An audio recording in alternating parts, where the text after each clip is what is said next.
صلی اللہ محمد وعلی محمد اللہم صلی اللہ محمد وعلی محمد. بسم اللہ الرحمن الرحیم. الحمدللہ الذی جعلنا من المتمسکین بولایت امیر المؤمنین. اللہم ایاک نعبد و ایاک نستعین. والصلاة والسلام بتحیت والاکرام علی اشرف الانبیاء والمرسلین وأولادہ الطیبین الطاہرین المعصومین. ثم الصلاة والسلام علی اباء الحسین وابناء الحسین وجداء الحسین وأولاد الحسین واصحاب الحسین وانصار الحسین واعوان الحسین ولعن اللہ تعالی علی اعداء الحسین. اما بعد فقد قال حق سبحانہ تعالی فی کتابہ المجید وفرقان الحمید. بسم اللہ الرحمن الرحیم.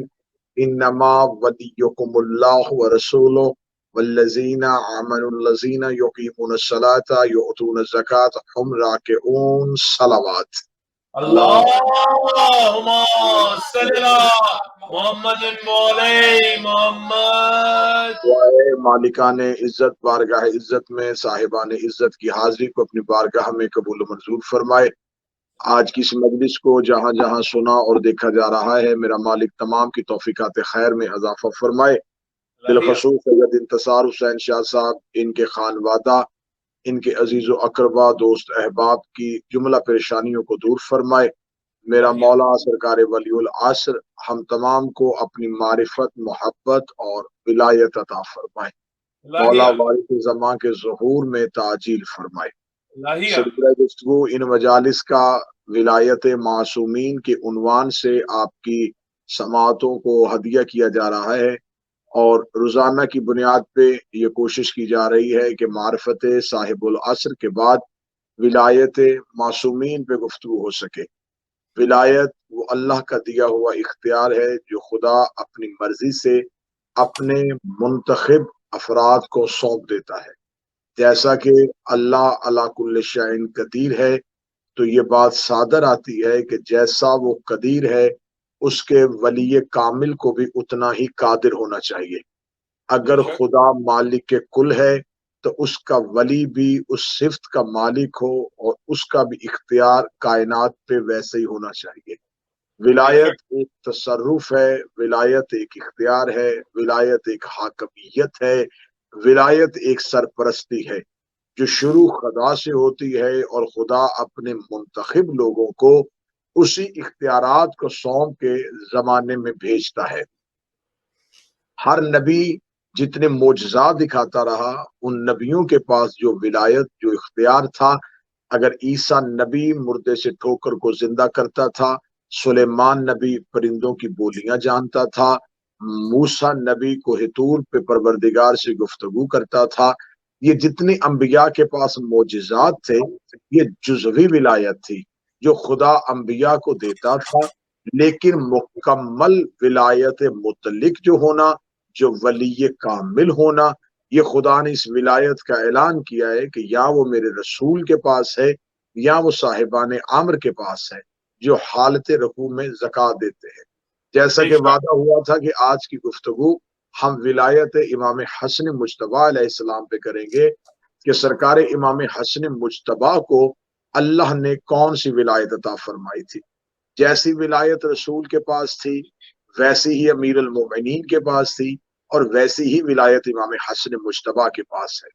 آپ یہ نہیں کہہ سکتے کہ ان کے ہاں ولایت مختلف ناموں پہ آ کے یا محدود ہو جاتی ہے یا مختصر ہو جاتی ہے. ایسا قطعا نہیں ہوتا.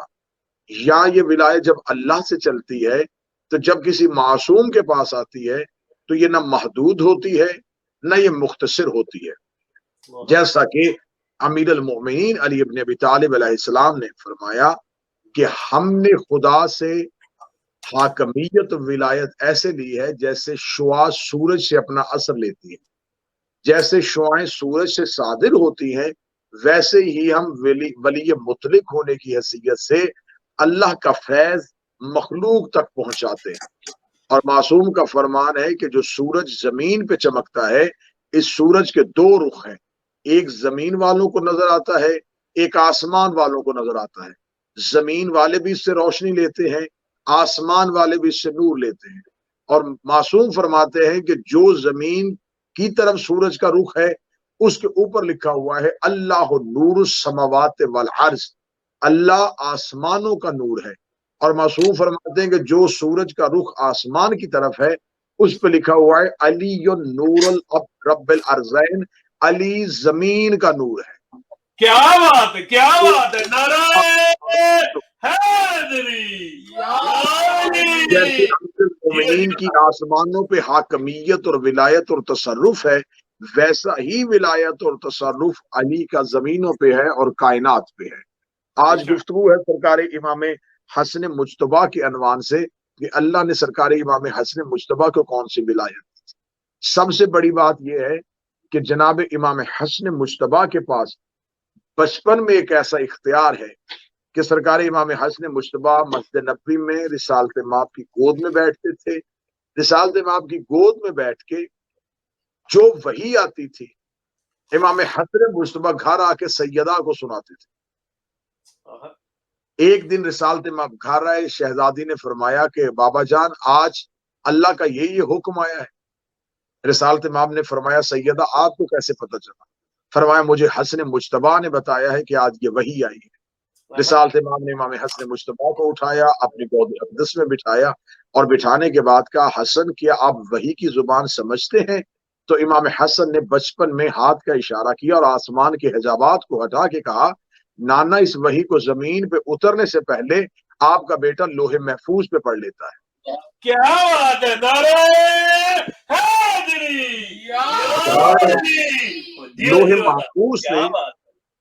لوح محفوظ سے جو ولی مطلق ہونے کی حیثیت سے گفتگو پروردگار کا ناشر بنے اسے امام حسن مجتبیٰ کہتے ہیں۔ امام حسن مجتبیٰ کے اختیارات کو کیونکہ بہت کم بیان کیا جاتا ہے کہ امام حسن مجتبیٰ کے پاس کیا کیا اختیارات تھے، جو ایک بہت اہم اختیار سنایا جاتا ہے اور پڑھا جاتا ہے جس کو باعتبار سند بھی کوئی کمزور نہیں کہہ سکتا۔ جب ایک شخص امام حسن کی بارگاہ میں آیا تھا اور میرے مولا امام حسن مجتبیٰ گفتگو فرما رہے تھے اور خطبہ ارشاد فرماتے ہوئے امام حسن مجتبیٰ اس جملے میں آئے تھے کہ ہم چاہیں تو رات کو دن کر دیں، ہم چاہیں تو دن کو رات کر دیں۔ امام حسن مجتبیٰ کا اس جملے پہ آنا تھا کہ وہ شخص کہتا ہے اے فرزند رسول آپ وہ کیوں کہتے ہیں جو آپ کر نہیں سکتے۔ اس کی یہ گستاخانہ جملہ کہنا تھا یا امام حسن مجتبیٰ کی آواز ہے شرم نہیں آتی تم عورت ہو کہ مردوں کے مجمع میں آ گئی ہو۔ اوہ کیا بات ہے۔ حسن مجتبیٰ نے یہ کہا اور کتابیں کہتی ہیں کہ جسم تبدیل ہوا، حیت تبدیل ہوئی، شکل و صورت تبدیل ہوئی۔ اب میں پوچھنے کا حق رکھتا ہوں جی جو خلقت تبدیل کی یہ سوائے خالق کے کوئی نہیں کر سکتا۔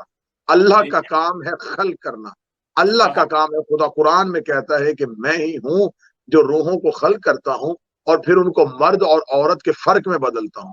خدا کہتا ہے کہ میں ہی روحوں کو مرد اور عورت میں روپ میں بدلتا ہوں۔ تو جب خدا نے یہ صفت اپنے ساتھ مخصوص کی تھی تو یہ صفت امام حسن مجتبیٰ نے کیسے ظاہر کی؟ خدا نے ولی اول ہونے کی وجہ سے صفت کا اظہار کیا، حسن نے ولی کامل ہونے کی وجہ سے صفت کا اظہار کیا۔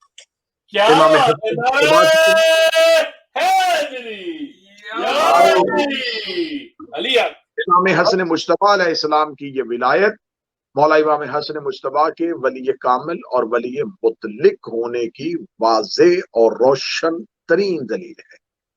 امام حسن مجتبیٰ کی ولایت پہ بہترین لفظ اور بہترین خراج یہ بھی پیش کیا جا سکتا ہے کہ امام حسن مجتبیٰ کے پاس یہ اعزاز حاصل ہے کہ وہ حسین کے بھی امام ہیں۔ امیر المومنین کی شہادت ہوئی اور مولا امیر المومنین نے اپنی شہادت سے قبل جو وصیتیں لکھوائیں ان میں امام حسن کو ایک وصیت لکھوائی اور وصیت میں لکھوایا کہ حسن جب آپ میرے غسل و کفن سے فارغ ہو چکو تو جب میری میت کو لے کے آپ چلو تو امام امیر المومنین علی بن ابی طالب نے کہا کہ ایک ناکا سوار آئے گا وہ آپ سے میری میت کو وصول کرے گا، آپ میرا جنازہ اس کے حوالے کیجیے گا۔ امام حسن مجتبیٰ نے بابا کی وصیت کو سنا بعد شہادت امیر المومنین، غسل و کفن کے بعد، جب مولا امیر المومنین کا جنازہ نجف یعنی کہ مولا کی تربت جہاں آج ہے اس طرف جا رہا تھا، تو ناگہاں وصیت امام علی کے مطابق ایک ناکا سوار آیا، اس نے آ کے امام حسن مجتبیٰ سے کہا کہ یہ میت میرے حوالے کی۔ امام حسن مجتبیٰ نے بابا کے حکم کے مطابق میت ناکا کو دی اور ناکا پہ سوار کروا۔ سوار کروانے کے بعد مولا امیر المومنین نے وصیت میں کہا تھا کہ حسن آپ اس کو نہیں پوچھے کہ وہ کون ہے۔ جب رکھ دی گئی میت تو امام حسن نے کہا کہ مجھے بتائیں آپ کون ہیں۔ اتنا کہنا تھا یا امام حسین نے کہا کہ حسن بابا کی وصیت تھی کہ پوچھئے گا نہ، اب یہ لفظ غور کیجئے گا۔ تو مولا امام حسن نے کہا کہ جس وقت بابا نے وصیت کی تھی اس دور میں ولی علی تھے،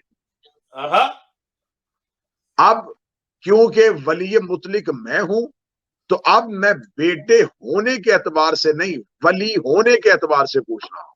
کیا بات ہے، نعرہ حیدری یا علی۔ ولی مطلق ہونے کے اعتبار سے امام حسن مجتبیٰ نے سوال کیا، اور علی جیسے امیر المومنین نے اپنے چہرے سے نقاب اٹھایا اور فرمایا حسن میں تیرا بابا علی ہی ہوں۔ اور آج تک یہ گتھی نہ سلجھ سکی کہ جسے حوالے کیا جا رہا تھا وہ بھی علی تھا، جس کے حوالے کیا جا رہا تھا وہ بھی علی تھا۔ تو پھر جو علی اپنی میت کو وصول کرنے کے لیے آ سکتا ہے اس کے بارے میں یہ شک ہی نہیں ہو سکتا کہ وہ مومن کی قبر میں کیسے آ سکتا ہے۔ نعرہ حیدری یا علی یا علی یا علی مدد حق حیدر۔ جیو جیو لاما جیو، بہت خوب۔ امام حسن مجتبیٰ علیہ السلام کی ولایت اور حاکمیت اور تصرف یہ تھا کہ امام حسن مجتبیٰ ایک دفعہ مسجد نبوی میں بچپن میں رسالت مآب کے پاس بیٹھے تھے، یا اچانک رسالت مآب کے پاس بیٹھے بیٹھے صحابہ کرام بھی سامنے گفتگو سن رہے تھے، یا ایک ایسا شخص مسجد میں داخل ہوا جس کو صحابہ نے پہلے کبھی دیکھا نہیں تھا۔ اس کا لباس عرب کا تھا، اس کے چہرے کا روب بتا رہا تھا وہ کسی سردار خاندان سے تعلق رکھتا ہے، اس کے چہرے کی شرافت بتا رہی تھی کہ وہ کسی بہت ہی شریف نسب سے تعلق رکھتا ہے۔ اتنا حسین و جمیل شخص جب مسجد نبوی میں آیا تو صحابہ ان کے چہرے کی زیارت کر رہے تھے۔ رسالت مآب خطبہ دے رہے تھے، خطبہ دیتے دیتے رسالت مآب رکے اور امام حسن کو بلایا۔ بچپن کے امام حسن اٹھے اور رسالت مآب نے امام حسن کو اس شخص کی جانب جانے کا کہا۔ امام حسن وہاں سے چلتے ہیں، اس شخص کے قریب پہنچتے ہیں، اس شخص کا ہاتھ تھام کے مسجد نبوی کے کونے پہ جا کے بیٹھ جاتے ہیں۔ صحابہ کرام اس سارے منظر کو دیکھ رہے ہوتے ہیں۔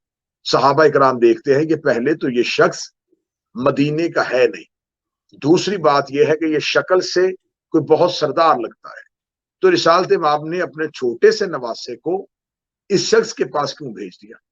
جب صحابہ کرام نے دیکھا کہ بیٹھنے کا انداز کیا تھا، امام حسن ایک اونچائی پہ بیٹھے ہیں اور وہ شخص اپنے زانو ادب کے تہ کیے ہوئے جیسے ایک لائق شاگرد ایک قابل استاد کے سامنے بیٹھتا ہے اس انداز میں بیٹھے ہوئے۔ اب صحابہ کے کان مولا حسن کی جانب ہوئے اور مولا امام حسن مجتبیٰ نہ سمجھ آنے والی زبان میں گفتگو کر رہے تھے جو زبان عرب کی نہیں تھی۔ اب انتہائی متحیر قسم کا، حیران کن قسم کا ماحول بن گیا کہ یہ شخص کون ہے، یہ مسجد میں آیا کیوں تھا، اگر آیا ہے تو امام حسن مجتبیٰ کے پاس کیوں بیٹھا ہے، رسول نے کیوں بٹھایا ہے، اگر بیٹھ گیا ہے تو اس کے بیٹھنے کا انداز اتنا مؤدبانہ کیوں ہے، اور اگر یہ بیٹھ چکا ہے تو امام حسن مجتبیٰ کس زبان میں گفتگو کر رہے ہیں۔ رسالت مآب نے بھی اپنے خطبے کو اتنا طول دے دیا کہ لوگ ذہنوں میں اس سوال کا جواب ڈھونڈتے رہے، اور اچانک وہ شخص مسجد سے چلا گیا۔ امام حسن مجتبیٰ دوبارہ آئے اور رسالت مآب کے قریب آ کے ممبر پہ بیٹھ گئے۔ جب خطبہ تمام ہوا تو صحابہ کرام رضوان اللہ علیہم اجمعین نے رسالت مآب سے پوچھا یا رسول اللہ اس پورے واقعے کی تفصیل بتائیے گا۔ فرمایا کون سا واقعہ؟ یا رسول اللہ یہ شخص کون تھا، یہ کیوں آیا تھا، امام حسن کے پاس کیوں بیٹھا تھا؟ اب حاکمیت حسن سنیے گا، ولایت حسن سنیے گا کہ رسالت مآب نے فرمایا یہ خضر نبی تھے جو احکام پروردگار اور کچھ سوالات کے جوابات پوچھنے کے لیے آئے تھے، اور میں نے اپنے فرزند حسن کے پاس بٹھا دیا اور امام حسن نے ان کی زبان میں ان سے گفتگو کی ہے اور انہیں احکامات پروردگار سنا کے بھیج دیا ہے۔ یعنی کہ خضر نبی اگر آئے تو امام حسن سے تعلیم لیتا ہے۔ تو اب آئیے قرآن سے پوچھئے کہ خضر نبی ہے کون؟ خضر نبی وہ ہے جو موسیٰ نبی کو تعلیم دیتا ہے۔ جو حضرت موسیٰ کو پڑھاتا تھا وہ مولا حسن سے پڑھتا تھا۔ بے شک بے شک۔ جو حضرت موسیٰ کو تعلیمات دیتا تھا وہ امام حسن سے خود تعلیم لیتا تھا۔ ولایت اور تصرف یہ ہے کہ جب شام سے امام حسن مجتبیٰ کی طرف صلح کا پیغام بھیجا گیا کہ آپ صلح کیجئے، تو امام حسن مجتبیٰ نے جو خط لکھا وہ خط یقیناً ایک ولی کامل ہی کا خط تھا۔ امام حسن مجتبیٰ نے لکھا کہ تم ہمیں حکومت کا لالچ دیتے ہو جبکہ تم نہیں جانتے کہ ہم زمین و آسمان پہ حکومت رکھتے ہیں۔ اور امام حسن مجتبیٰ نے کہا کہ تم مجھے ڈراتے ہو شام کے لشکر سے، میں جانتا ہوں کہ شام میں کون کون سی ماں کس کس بیٹے کو جنم دے گی اور وہ اپنی جوانی اور اپنا بڑھاپا کہاں کہاں گزارے گا۔ جب میں مستقبل کی خبروں کو جانتا ہوں تو تم مجھے حال کے حالات سے نہ ڈراؤ۔ جب میں مستقبل کی چیزوں پہ قابو رکھتا ہوں تو تم مجھے ماضی کے واقعات میں نہ الجھاؤ۔ امام حسن مجتبیٰ نے ایک تفصیلی خط لکھا اور وہ خط امام حسن کے تصرف پہ مبنی تھا، امام حسن مجتبیٰ کی ولایت پہ مبنی تھا۔ امام حسن مجتبیٰ کا خط شام پہنچ گیا، شام والوں کو خط پڑھ کے سنایا گیا کہ ایک ایسا امام مدینے میں رسول کا فرزند ہونے کی حیثیت سے موجود ہے جس کی حاکمیت، جس کی ولایت، جس کا تصرف اس انداز میں ہے جیسے رسول کا تصرف۔ بس یہی بات تھی۔ یا امام حسن مجتبیٰ کو ایک دفعہ باغیچے کے قریب سے گزرتے ہوئے حاکم شام نے بلایا، آواز دے کے کہا اے حسن مجتبیٰ، مجھے آپ کا ایک خط موصول ہوا تھا جس میں آپ نے اپنے اختیارات اور تصرف کے بارے میں بتایا تھا، تو اے حسن مجتبیٰ اگر میں آپ سے کچھ سوال کروں تو کیا مجھے آپ ان سوالات کا جواب دیں گے؟ تو امام حسن مجتبیٰ نے پوچھا کہ تیرا سوال کیا ہے؟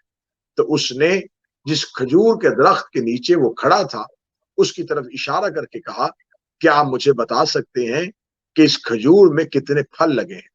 امام حسن مجتبیٰ نے نہ کھجور کا قد دیکھا، نہ کھجور کے شاخوں کو دیکھا، نہ کھجور پہ لگے ہوئے پھلوں کے گچھوں کو دیکھا۔ امام حسن مجتبیٰ نے کہا اس کھجور میں 3313 پھل ہیں۔ اتنا کہنا تھا یا حاکم شام نے اپنے سپاہیوں سے کہا کہ امتحان حسن کی خاطر ذرا ایک بار کھجوروں سے اس پھلوں کو اتارا جائے اور ان کی گنتی کی جائے۔ جیسے جیسے گنتی کر رہے تھے وہ سن رہا تھا۔ امام حسن مجتبیٰ مطمئن ہو کے قریب کھڑے تھے۔ جب پھلوں کی گنتی مکمل ہوئی تو سپاہیوں نے اسے خاموشی سے اشارہ کیا کہ اس کی تعداد وہی ہے جو امام حسن مجتبیٰ نے کہی تھی۔ تو اس نے اپنے ایک تیز وزیر سے کہا کہ ان سے کہے کہ ان میں سے ایک کھجور گھٹا دے، ان میں سے ایک کی تعداد بھی کم کر دیں تاکہ میں امام حسن مجتبیٰ کے اختیارات پہ انگلی اٹھا سکوں۔ انہوں نے کہا کہ ہم نے ایسا بارہا کرنے کی کوشش کی ہے، ہم جب بھی اس میں تعداد کم کرتے ہیں تو تعداد میں دوبارہ اتنا ہی اضافہ ہو جاتا ہے۔ اگر ہم اس میں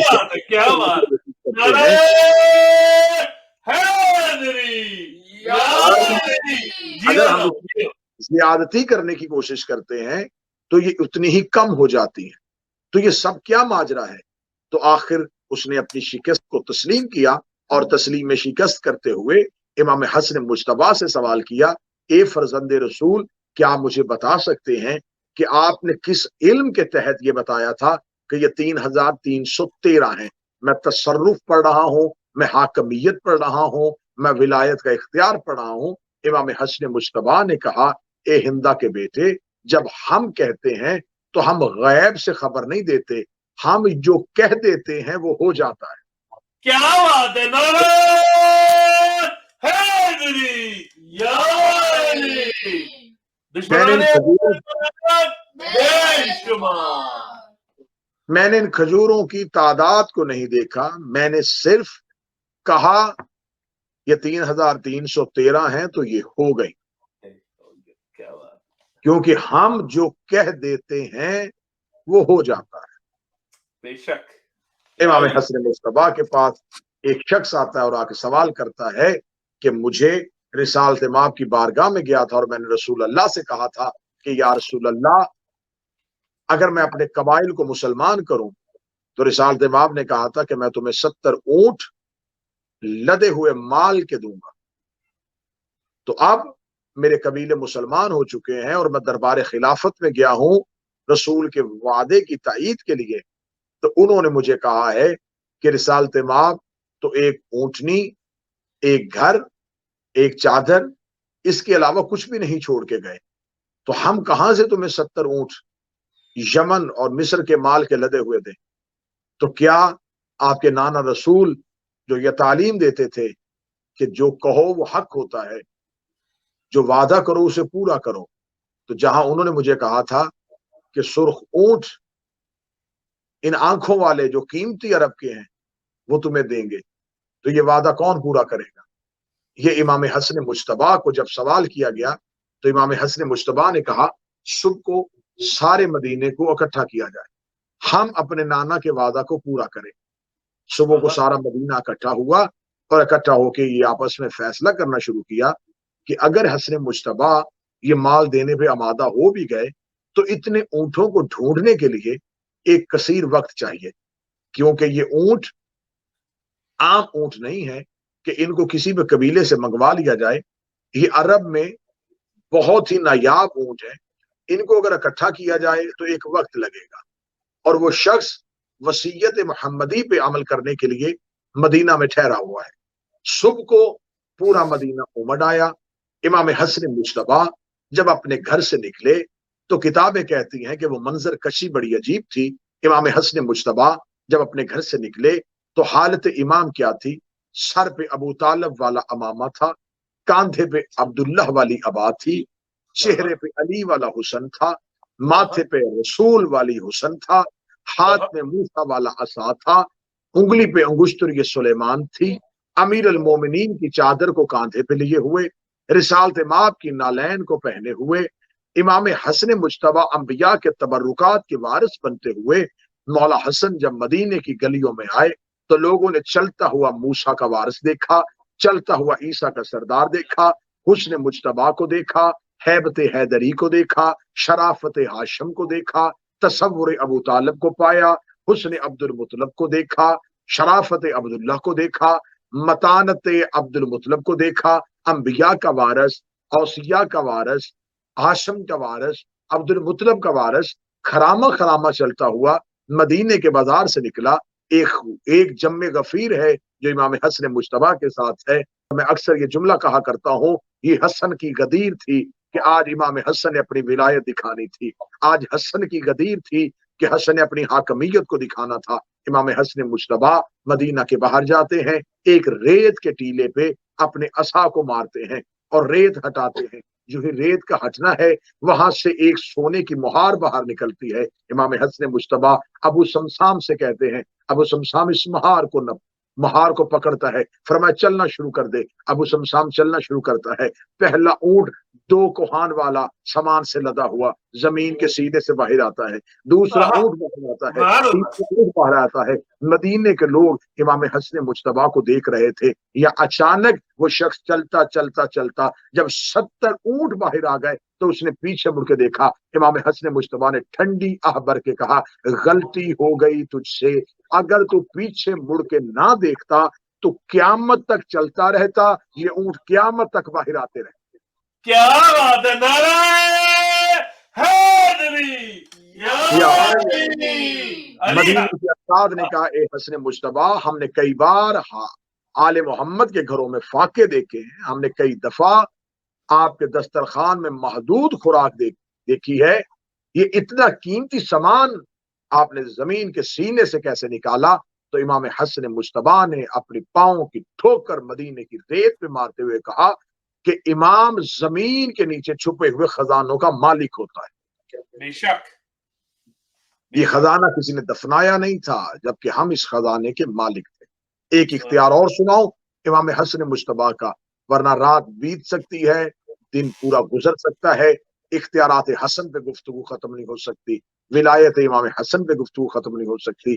ایک شخص نے امام حسن مجتبی سے آ کے سوال کیا تھا کہ ہم نے سنا ہے کہ آپ کے بابا علی جب آئے تھے تو دیوار کعبہ شک ہو گئی تھی، کیا یہ اختیار آپ بھی استعمال کر سکتے ہیں؟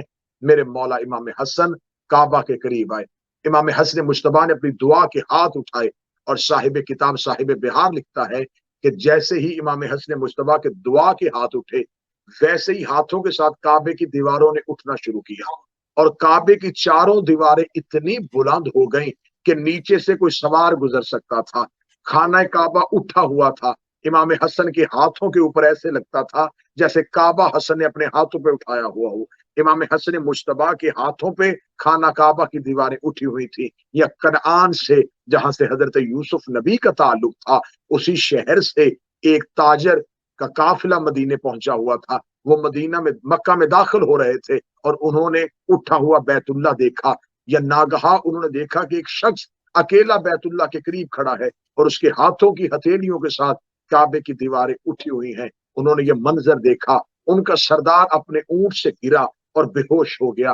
لوگوں نے اسے ہوش دلوایا اور ہوش دلوا کے کہا کہ تم مکہ میں آتا ہی کیوں بے ہوش ہو گیا ہے؟ اس نے کہا میں نے ہیبت پروردگار کو دیکھا، میں نے اتنا بڑا اختیار دیکھا کہ ایک شخص جس کے کاندھے پہ ایک عبا تھی، جس کے سر پہ ایک سیاہ امامہ تھا، وہ اپنے ہاتھوں کی ہتھیلیوں پہ کعبہ کو اٹھائے ہوئے تھا۔ کیا آپ مجھے بتا سکتے ہیں کہ یہ کون ہے؟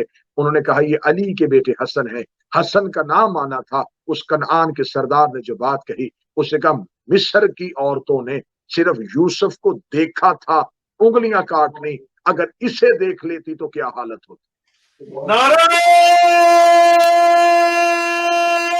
حیدری یا علی، نعرہ حیدری یا علی یا علی یا علی مدد حق حیدر۔ جیو جیو علامہ، کیا بات۔ حسن مجتبی اپنے گھر کے باہر مسند امامت میں بیٹھے تھے، یا چند شخص ایک گائے کو لے کے جا رہے تھے، اور امام حسن مجتبی نے کہا تھا کہ اس گائے کے پیٹ کے اندر ایک بچہ ہے جس کا پورا جسم سفید ہے اور اس کا سر کالا ہے اور اس کی دم کالی ہے، سیاہ دم اور سیاہ سر ہے۔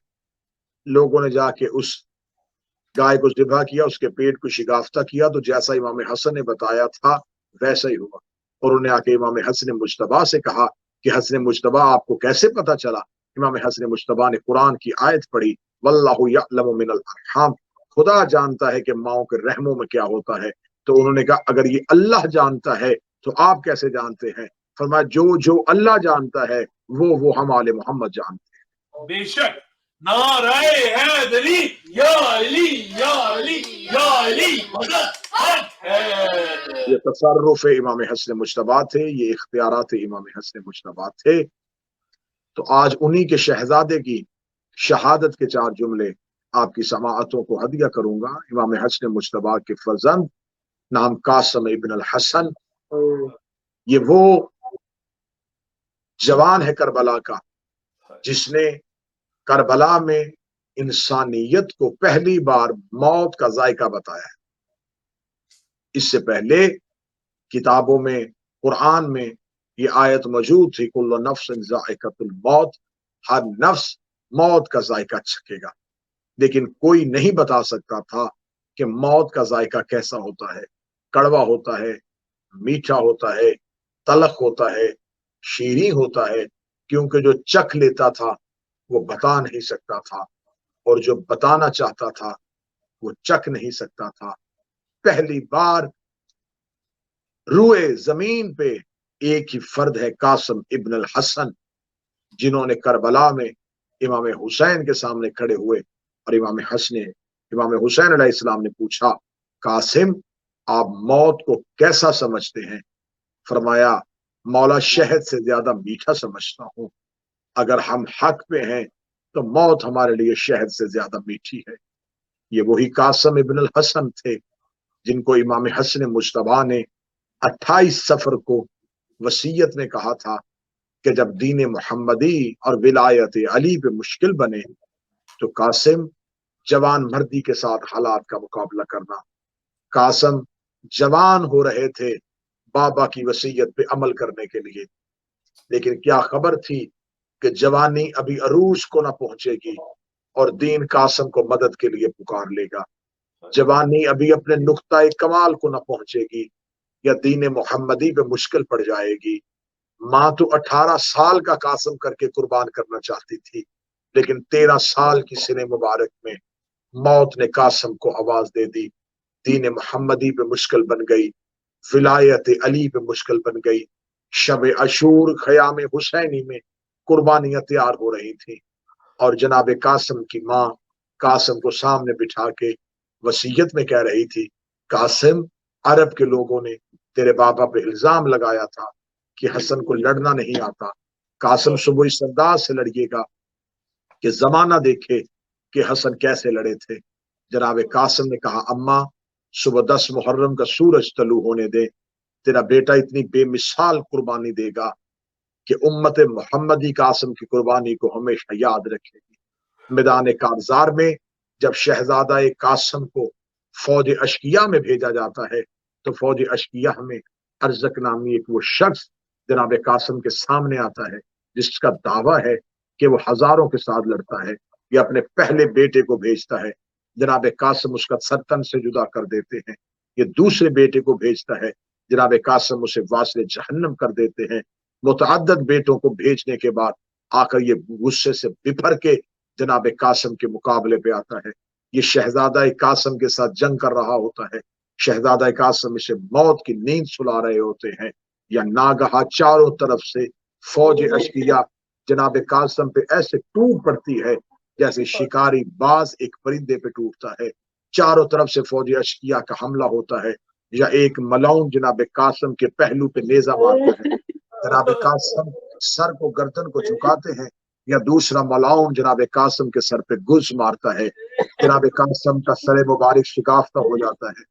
اب قاسم زین پہ رک نہیں پا رہے، اب قاسم چاہتے ہیں کہ پاؤں رکابوں میں رکیں، لیکن یہ وہ کربلا کا کم سن مجاہد تھا جسے گھوڑے پہ بٹھایا تو گیا تھا لیکن پاؤں رکابوں تک نہیں پہنچے تھے، جس کے بدن پہ کوئی ذرہ پوری نہیں آئی تھی، شاید عرب والے جانتے ہی نہیں تھے کہ کبھی 13 سال کے بچے کو بھی لڑنا پڑے گا، کوئی ذرہ قاسم کے بدن پہ پوری نہیں تھی، جناب قاسم کے پاؤں رکابوں تک نہ پہنچے، جو ہی سر مبارک پہ گرز لگا اور پہلو پہ نیزہ لگا، قاسم سے اب مسلح زین پہ رکا نہ گیا، ادھر قاسم زین سے گرنے لگے تھے یا جناب قاسم کے پاؤں رکابوں میں الجھ گئے، پاؤں کا رکابوں میں الجھنا تھا، 9 لاکھ نے جناب قاسم کے گھوڑے کو دوڑانا شروع کیا۔ کتابیں کہتی ہیں شہزادہ قاسم فوج اشکیہ میں ایسے چھپ گیا جیسے چاند بادلوں میں چھپ جاتا ہے، چاروں طرف سے مولا حسین اور عباس آوازیں دے کے جناب قاسم کو ڈھونڈ رہے تھے، یا جناب قاسم گھوڑے کی زین سے زمین پہ گرتے ہیں، زمین پہ گرنے کی دیر ہوتی ہے یا عمر ابن سعد ملعون ایک اونچائی پہ جا کے اعلان کرتا ہے کہ حسین ٹیلے سے اتر رہے ہیں یتیم بھتیجے کی لاش لینے کے لیے، لیکن میں چاہتا ہوں حسین کے آنے سے پہلے قاسم کی لاش کو پامال کر دیا جائے۔ مشرق کے گھوڑے مغرب کی طرف دوڑتے ہیں، مغرب کے گھوڑے مشرق کی طرف دوڑتے ہیں، یہ کربلا میں واحد شہید ہے جس کی لاش کو پامال کر دیا جاتا ہے، جو زندہ تھا اور بدن پہ گھوڑے دوڑ گئے۔ کربلا میں لاشوں کی پامالی ہوئی تھی لیکن شام غریبہ ہوئی تھی، شہادتوں کے بعد ہوئی تھی، یہ واحد کربلا کا شہید ہے جو ابھی زندہ تھا یا بدن پہ گھوڑے دوڑ گئے، بدن پہ گھوڑے کا دوڑنا تھا، جناب قاسم کی لاش پامال ہو گئی، اور کتابیں کہتی اتنی پامال ہو گئی جیسے سرما ہو جاتی ہے، اس قدر لاش کی حالت ہو گئی۔ جناب کریم کربلا، غریب کربلا، مظلوم کربلا نینوا کے جنگلوں میں فوج اشکیہ کے درمیان سے اپنے بھتیجے کی لاش کو چننا چاہتے تھے، لیکن کیسے چنتے؟